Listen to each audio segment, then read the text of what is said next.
சரவண ஜோதியே நமோ நம. வாழ்க வையகம், வாழ்க வளமுடன். அனைத்து தமிழ் நெஞ்சங்களுக்கும் கனிவான வணக்கங்கள். நிகழும் ஸ்ரீ மங்களகரமான குரோதி ஆண்டு நவம்பர் மாதம் 16ஆம் தேதி சனிக்கிழமை அன்று பிரதமை திதியில் கிருத்திகை நட்சத்திரத்தில் வரியான் நாமயோகத்தில் பாலவம் கர்ணத்தில் அமிர்தயோகம் கூடிய நன்னாளில் இந்த மகத்தான கார்த்திகை மாதம் பிறக்கிறது. கார்த்திகை மாதம் என்றாலே ஐயப்பனுக்கு விரதம் ஆரம்பிக்கக்கூடிய காலகட்டம் ஆகும். மற்ற எந்த மாதத்திற்கும் இல்லாத தனிச்சிறப்பு கார்த்திகை மாதத்திற்கு உண்டு. இந்த கார்த்திகை மாதத்தில்தான் மழை, வெயில், பனி ஆகிய அனைத்தும் கலந்த காலநிலை நிலவும். கார்த்திகை மாதத்தில் கார்த்திகை தீபம், சோமவார விரதம், உமா மகேஸ்வர விரதம், கார்த்திகை ஞாயிறு விரதம், கார்த்திகை விரதம், விநாயகர் சஷ்டி விரதம், முடவன் முழுக்கு, கார்த்திகை மாத வளர்பிறை, துவாதசி, துளசி கல்யாணம் போன்ற வழிபாடுகள் மேற்கொள்ளப்படுகின்றன. சூரிய பகவான் விருச்சிக ராசியில் சஞ்சரிக்கக்கூடிய கார்த்திகை மாதத்தில் சூரிய புதன் சேர்க்கையால் புதாதித்ய ராஜயோகமும், சூரியன் குரு எதிரெதிர் ஸ்தானத்தில் சஞ்சரிக்கும் போது சம சப்தம யோகமும், சூரியனுக்கு தனஸ்தானத்தில் சுக்கிரனின் அமைப்பால் வேசி யோகமும் உருவாகிறது. இந்த கிரக அமைப்பினால் உங்கள் ராசிக்கு இம்மாதம் ஏற்படும் சுபம் மற்றும் அசுப பலன்கள் என்ன என்பதனையும், அசுப பலன் ஏற்படுமாயின் ராசிக்காரர்கள் செய்ய வேண்டிய பரிகாரம் என்ன, வழிபட வேண்டிய தெய்வம் யார் என்பதனை பற்றியும் விரிவாக காண்போம். பிறக்கப் போகும் இம்மாதத்தில் உங்கள் வாழ்வில் வளமும் நலமும் செல்வ செழிப்பும் பெற்று வாழ்வில் உயரிய நிலையை அடைய எல்லாம் வல்ல எம்பெருமானை வேண்டி விரும்பி கேட்டுக்கொள்கிறேன். விருச்சிக ராசி அன்பர்களே, இந்த மாதம் வரவுக்கு ஏற்றாற் போல செலவுகள் இருக்கும். சில தடைகள் ஏற்பட்டாலும் சாதகமான பலன் வரும். விரும்பியது கிடைக்கும். அதே நேரத்தில் அதற்காக கூடுதலான முயற்சிகள் மேற்கொள்ள வேண்டியிருக்கும். பயணத்தில் தடங்கல்கள் ஏற்படலாம். மனதில் ஏதாவது ஒரு கவலை இருந்து கொண்டே இருக்கும். வாய்க்கு ருசியான உணவுகள் கிடைக்கும். உடல் ஆரோக்கியத்தில் மட்டும் கவனம் தேவை. வீண் செலவுகள் உண்டாகலாம். தொழில் வியாபாரத்தில் லாபம் குறையும். பணவரத்து சீராக இருக்கும்.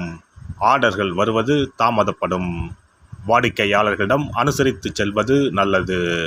வியாபாரத்தில் இதுவரை இருந்து வந்த போட்டிகள் குறையும். உத்தியோகத்தில் இருப்பவர்களுக்கு வீண் அலைச்சல் ஏற்படும். சக ஊழியர்களிடம் இருந்து வந்த மன வருத்தங்கள் நீங்கும். மேல் அதிகாரிகள் சொன்ன வேலையை செய்து முடிப்பதில் ஆர்வம் காட்டுவீர்கள். குடும்பத்தில் வீண் குழப்பம் ஏற்பட்டு நீங்கும். வாழ்க்கை துணையின் பேச்சை கேட்டு செயல்பட வேண்டி இருக்கும். கணவன் மனைவிக்கு இடையே வாக்குவாதங்களை தவிர்ப்பது நல்லது. பிள்ளைகளுடன் அனுசரித்து செல்வது நல்லது. உறவினர்கள் நண்பர்கள் மூலம் கிடைக்கும் உதவிகள் தாமதப்படும். பெண்களை பொறுத்தவரை கூடுதலாக செய்யும் முயற்சிகள் மூலம் விரும்பியபடி காரியத்தை செய்து முடிப்பீர்கள். உடல் ஆரோக்கியத்தில் கவனம் தேவை. கலைத்துறையினரை பொறுத்தவரை வேலை தவறி உணவு உண்ணும்படி நேரலாம். தொழிலில் திடீர் போட்டிகள் இருக்கும். வீண் வார்த்தைகளை பேசுவதை தவிர்ப்பது நல்லது. மனம் நிறைவடைவதற்காக கூடுதலாக உழைக்க வேண்டியிருக்கும். அரசியல் துறையினருக்கு அதிகம் பணியாற்றுவதால் உடல் சோர்வடைய நேரலாம். வீண் பேச்சுக்களை தவிர்ப்பது நல்லது. எடுத்துக்கொண்ட வேலைகளில் ஏதாவது வேண்டாத பிரச்சனைகள் தலை தூக்கலாம். மாணவர்களுக்கு எதிலும் எச்சரிக்கையுடன் ஈடுபடுவது நல்லது. கல்வியில் வெற்றி பெற கூடுதல் கவனம் தேவை. நட்சத்திர பலன்கள். விசாகம் 4ஆம் பாதம். இந்த மாதம் குடும்பத்தில் இருந்த சண்டைகள் நீங்கும். கணவன் மனைவி ஒருவருக்கொருவர் புரிந்து கொண்டு செயல்படுவார்கள். பிள்ளைகள் மூலம் பெருமை உண்டாகும். புத்தி சாதுரியத்தால் பொருள் சேர்க்கை ஏற்படும். தாய்வழி உறவினர் மூலம் உதவிகள் கிடைக்கும். அனுஷம் நட்சத்திரம். இந்த மாதம் தடைப்பட்ட காரியங்களில் தடைகள் நீங்கும். பணவரத்து எதிர்பார்த்தபடி இருக்கும். ஆன்மீக எண்ணம் அதிகரிக்கும். மாணவர்களுக்கு கல்வியில் இருந்த தடைகள் விலகும். தேவையான பண உதவி கிடைக்கும். கேட்டை நட்சத்திரம். இந்த மாதம் பொருளாதார சிக்கல் ஏற்பட்டு நீங்கும். எந்த ஒரு காரியத்திலும் தெளிவான முடிவு எடுக்க முடியாத நிலை ஏற்பட்டு பின்னர் சரியாகும். சொன்ன சொல்லை காப்பாற்றி விடுவீர்கள். அதனால் உங்களின் மதிப்பு கூடும். எதிர்ப்புகளை சமாளித்து முன்னேற எடுக்கும் முயற்சிகள் யாவும் சாதகமான பலன் தரும். கந்த சஷ்டி கவசம் சொல்லி முருகனை வணங்கி வர எதிர்ப்புகள் நீங்கும். கஷ்டங்கள் குறையும். சிறப்பு தொகுப்பு. கண் திருஷ்டிகள் அகன்று தடைப்பட்டு கொண்டிருக்கும் காரியங்கள் நிறைவேற செய்ய வேண்டிய பரிகாரம் என்ன என்பதனை பற்றி காண்போம். வாழ்க்கையில் நல்ல நிலையில் இருந்தவர்கள் கூட திடீரென்று பொருளாதாரம் இழந்து மன கஷ்டங்களுடன் வாழும் நிலை ஏற்படும். இந்த நிலை எதனால் ஏற்பட்டது என்று ஆராய்ந்து பார்த்தால் பெரும்பாலும் அவர்களின் மீதான கண் திருஷ்டிதான் காரணமாக இருக்கும். கல்லடி பட்டாலும் கண்ணடி படக்கூடாது என்று சொல்வார்கள் அல்லவா, அது உண்மைதான். இது போன்ற பிறரின் பொறாமை கொண்ட கண் திருஷ்டியினால் பலரின் வாழ்க்கை சிரமத்திற்கு ஆளாக நேரிடும். இது போன்ற கண் திருஷ்டிகளிலிருந்து எப்படி தப்பிப்பது? இருக்கவே இருக்கிறது எளிதாக கிடைக்கும் ஊமத்தஞ்செடி. தெய்வ சக்தி நிறைந்த செடியாக கருதப்படும் ஊமத்தஞ்செடியின் காய், பூ, இலைகள் என அனைத்தும் தீய சக்திகள் விரட்ட பரிகாரத்துக்கு பயன்படுகிறது. பொதுவாக ஊமத்தம் காய்க்கு கெடுதலை அகற்றக்கூடிய சக்தி உண்டு. நம் வீட்டில் உள்ள எதிர்மறை சக்தியை அகற்றுவதற்கு ஊமத்தங்காய் தீபம் சிறந்த பரிகாரமாகிறது. தெய்வீக மகத்துவம் நிறைந்த ஊமத்தங்காய் மற்றும் பூவையும் எடுத்துக்கொள்ளுங்கள். வீட்டுக்கு அருகில் இல்லை என்றால் நாட்டு மருந்து கடைகளில் கிடைக்கும். இந்த 2 பொருட்களையும் மஞ்சள் தண்ணீரை கொண்டு நன்றாக கழுவி விடுங்கள். சிறிது நேரம் அவற்றிலுள்ள ஈரம் போக ஆறவிட்டு பிறகு அவற்றை ஒரு மஞ்சள் துணியில் குலதெய்வத்தை வேண்டி ₹1 நாணயத்தோடு சேர்த்து முடிந்து வீட்டின் நிலைப்படியில் கட்டி தொங்க விடுங்கள். இந்த முடிச்சை வெள்ளிக்கிழமை அல்லது ஞாயிற்றுக்கிழமைகளில் தயார் செய்து வாசல் படியில் கட்டுவது சிறப்பு. தினமும் வீட்டில் தீபம் ஏற்றி காண்பிக்கும் போது இந்த முடிச்சுக்கும் காண்பிக்கவும். இதேபோல் ஊமத்தம் இலைகள் கிடைத்தால் அந்த இலைகளை சுத்தமான மஞ்சள் தண்ணீரில் கழுவிவிட்டு அவற்றை கொண்டு வீட்டில் இருக்கும் விநாயகருக்கு திங்கள் கிழமைகளில் தொடர்ந்து அர்ச்சனை செய்து வர வேண்டும். ஊமத்தம் பூவையும் விநாயகருக்கு சூட்டலாம்.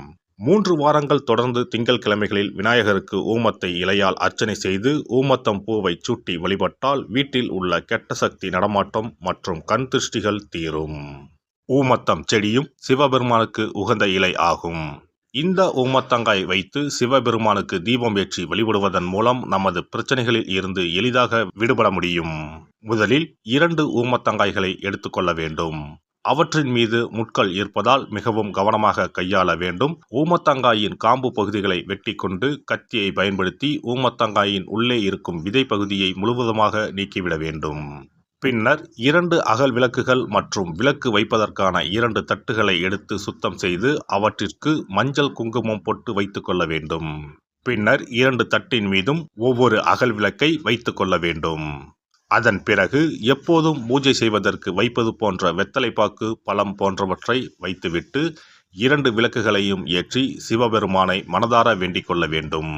எனக்கு இருக்கும் பிரச்சனைகள் அனைத்தும் தீர்ந்து இன்பமான வாழ்க்கை கிடைக்க வேண்டும் என வேண்டிக் கொள்ள வேண்டும். இந்த பூஜையை வெள்ளிக்கிழமை அன்று தொடங்கினால் தொடர்ந்து 9 வெள்ளிக்கிழமைகள் செய்ய வேண்டும். ஊமத்தங்காயின் மீது எவ்வாறு முட்கள் இருக்கிறதோ அதுபோல நமது வாழ்க்கையில் இருக்கும் முட்கள் போன்ற பிரச்சனைகளை அவை தீர்த்து வைக்கின்றன. இந்த பூஜையை நாம் தொடர்ந்து செய்து வருவதால் நம் மீது இருக்கும் கண் திருஷ்டிகள் அகன்றுவிடும். தீராத துயரங்கள் தீர்ந்துவிடும். பணம், நகை நம்மிடம் பெருகி வரும். சிலருக்கு கையில் சுத்தமாக பணம் இருக்காது. வறுமை தாண்டவமாடும். கடன் தொல்லையால் கஷ்டப்படுவார்கள். பண பிரச்சனையில் சிக்கி கொண்டிருப்பவர்கள் இந்த தீபத்தை ஏற்றினால் 3 வாரங்களில் நல்ல பலனை பெற முடியும். தொழிலில் நல்ல முன்னேற்றம் இருக்கும். கடன் பிரச்சனைகள் தீரும். உறவினர்களிடையே பகைமை இருந்தால் அவையும் மறைந்துவிடும். நோய்வாய் உள்ளவர்கள் இந்த தீபத்தை ஏற்றுவதன் மூலம் நல்ல பலனை பெற முடியும். பொதுவாகவே எந்த பரிகாரம் என்றாலும் அதை முழு நம்பிக்கையுடன் செய்தால் மட்டுமே முழு பலன் கிடைக்கும் என்பதை நினைவில் கொள்ளுங்கள்.